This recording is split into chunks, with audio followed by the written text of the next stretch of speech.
Hey everybody, it's Mike from Orderflows and welcome back to my channel. I'm glad you can join me for this video where I'll be discussing, one of my favorite trading setups, trading strategies. Strategies is a misused term when people, for me, when I talk about strategies, people think it's like some fully automated strategy. Basically, a strategy for me is, identifying a trade setup and taking the trade. Now, if you haven't already, be sure you hit subscribe to my channel so you'll be notified of, any new videos that come out. Now, what I'm going to be talking about is, it's a trading strategy setup that I like to see around highs and lows of the day. Now, it doesn't happen every single day, and it doesn't happen in every market. It is volume related, so, you're going to need an order flow footprint chart. So, just really quick, before we jump in, now, a dome, right? People say, well, dome is really the order flow. Well, it's not. It's just orders going into the market. It's not actually trading. What I'm focusing in on is volumes that actually trade. So you can see, right, this is the dome, the depth of market on gold, because it occurred today in gold and it occurred today also in the ultra bonds, right? And you can see, right, ultra bonds trade, several hundred contracts at each level, right? It's a pretty liquid contract. Gold is a lot less liquid, right? You're seeing, anywhere between 10 and 20 contracts on the offers. And what I like to look for, okay, is precisely this. Let's go back here to the high of the day in gold. Okay, now again, I'm looking at the highs and lows of days, right? I'm always interested when a market makes a high, how it makes it. Made a high, traded one contract. It's a green candle, okay. But if I'm looking, if I'm looking to get short off a high, I don't like to get short off of green bars because, sort of the underlying pressure in the market, so to speak, is still bullish, right? Because we are closing, above where we open. We're just sort of pulled back off that high. But if I get a red candle at the high, right, where we're closing, go up here, make a new high, and close lower, right? It's got my interest, right? Because I know that price action in the bar is still is bearish, okay? And what I'm looking at is this green line here is the high of the day, by the way. Again, if you're using Ninja Trader, there's actually an indicator on here. It's called current day OHL, open, high, low, close. You just scroll down in there. You can see it right in here. You just add it. And again, you can change whatever. I just use the default colors. Green for the current high, red for the current low. And I'm looking at the volume. We're trading one contract. Okay. Now, using the order flow, it's easy to see. Sometimes you might miss it. But in the Orderflows trader, we have what we call the exhaustion prints, right? Right here. Set it to 1 to highlight those bars that just have 1 in there. Okay, so let's do that and wait for a second.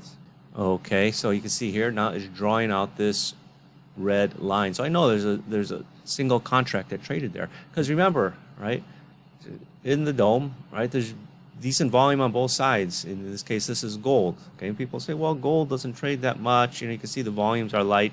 This is a 1-minute chart, and again, today was not a Fed day, but Powell was speaking at Jackson Hole. So you got very good volumes going through. This bar here, all right, let's get this dome out of the way. This bar here traded 1,400 contracts, and it traded one contract, right? So that's going to be different than, say, if you're looking at, maybe a different contract like that doesn't trade as much volume, right? Where you're going to get, in a 1-minute bar, you're going to trade, a lot less volume.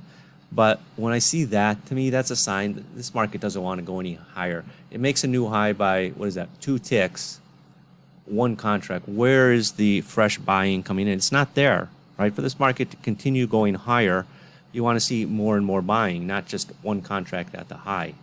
And again, people say, well, what about this one? It's also one contract. The market did come off, but I like it to be, also to have some price action in the bar to signal to me that, yeah, there was some nice selling pressure in the bar, and the bar closed lower. Now, like I said, when you're looking at order flow, again, it depends on the market that you're trading, right? If I was looking at, a different market, hogs, and don't laugh, there are traders that trade hogs. I think it's a fantastic market to trade. I think every futures market is fantastic to trade. But at the same time, right? Just going back here, where's our high up here? You know, you also got one, but you only got 100 contracts trade on this at this high here. Okay, here you got, you know, if I was looking at here, it's almost this is a one down here. It's a little hard to see, but again, it's a doji candle. Candle opened and closed at the same price. If this was a green bar, this is probably one I'd be looking to take. But you know, the bar closed. I like to get long off green candles at the low, as opposed to doji candles or red candles at the low, right? And again, you know, all those price action guys. Oh, you got that pin bar here, right? You got the doji candle, the very long wick. It's got to be bullish. Well, in this case, it wasn't, right? I mean, people always like to post pictures of candles like this and the market rallies, but they never post a picture like this. You know, you get down here near the lows. I mean, it was a 2, a 17. I'm just looking for a simple thing, 1, right? It's not that hard. Ultra bonds. Okay, let's take a look at ultra bonds. Now, ultra bonds, you know, trades very good volume, right? You can see here volumes, you know, 200, 200, 400, 282, 300, 400, 300, etc. Okay. Now, ultra bonds, right? Any interest rates, I like looking at a 4-range chart. Okay, I just find it easier to trade than looking at a 1-minute chart, right? If you're looking at a 1-minute chart, because it's a contract that trades a lot of volume, it doesn't move around a lot, right? So here, this is a 1-minute chart, and you can see in here, right, 27 contracts, 24, 3.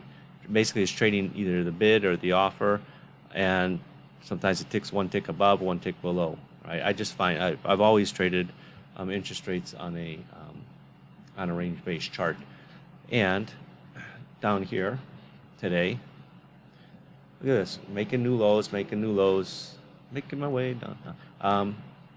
Divergence, and down here, 1 contract. This bar traded 1,200 contracts. It only traded a 1 down here, right? We've had strong selling, right? Making new lows.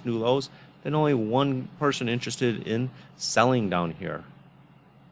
What do you think that means? Well, if you got 1 person interested in selling, probably not going to go any lower, right? Then you start adding in the other pieces of order flow, right? When I talk about strategy, right? Then that's sort of your what do you want to call it? Your key part of the order flow is looking for that exhaustion in the market. The last seller has sold.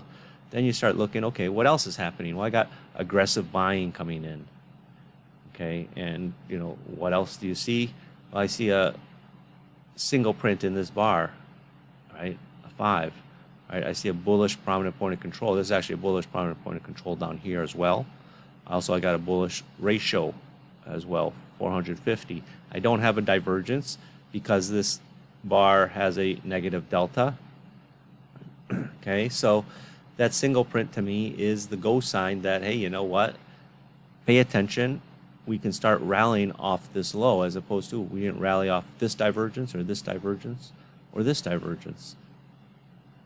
Right, which normally, you know, people would be looking for. You have a divergence, you'd be looking for the market to start to rally, and it didn't until it got down here where the last seller had sold. Why didn't it rally anymore? It's probably because you still got selling pressure taking place in the market.